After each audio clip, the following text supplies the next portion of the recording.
തൃശ്ശൂരിൽ നിന്ന് ഇപ്പോൾ വരുന്നൊരു വാർത്ത. ആനയെ ഓടിക്കാൻ പൊട്ടിച്ച പടക്കത്തിൽ നിന്ന് തീ പടർന്ന് എണ്ണപ്പനയ്ക്ക് തീ പിടിച്ചു. അതിരപ്പള്ളി വെറ്റിലപ്പാറയിലാണ് സംഭവം. ആനയെ ഓടിക്കാൻ എണ്ണപ്പനത്തോട്ടത്തിൽ പടക്കം പൊട്ടിക്കുകയായിരുന്നു. സൂരജ് ചേരുന്നുണ്ട് വിശദാംശങ്ങളുമായി. സൂരജ്, കൂടുതലിടങ്ങളിലേക്ക് തീ പടരാതെ അത് അണയ്ക്കാനായിട്ടുണ്ടോ? ഗൂഗിൾ തീ നിയന്ത്രണ വിധേയമായിട്ടുണ്ട്. ഇന്ന് രാത്രി 8 മണിയോടുകൂടിയാണ് ഈ തീപിടുത്തം ഉണ്ടാകുന്നത്.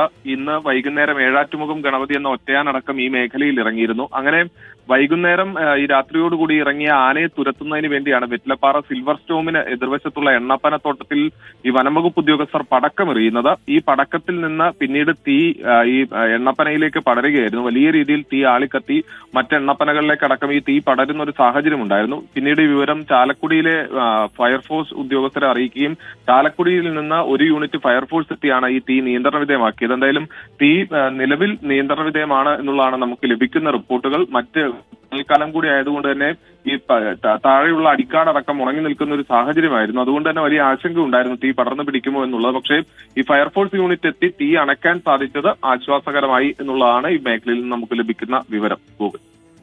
ശരി, സൂരജ് സജിയാണ് വിശദാംശങ്ങളുമായി ചേർന്നത്. ആനയെ ഓടിക്കാൻ പൊട്ടിച്ച പടക്കത്തിൽ നിന്നാണ് എണ്ണപ്പനയ്ക്ക് തീ പിടിച്ചത്. ഏതായാലും തീ നിയന്ത്രണ വിധേയമാക്കാൻ ഫയർഫോഴ്സിന് സാധിച്ചു. അതുകൊണ്ട് തന്നെ കൂടുതൽ അപകടങ്ങളില്ല.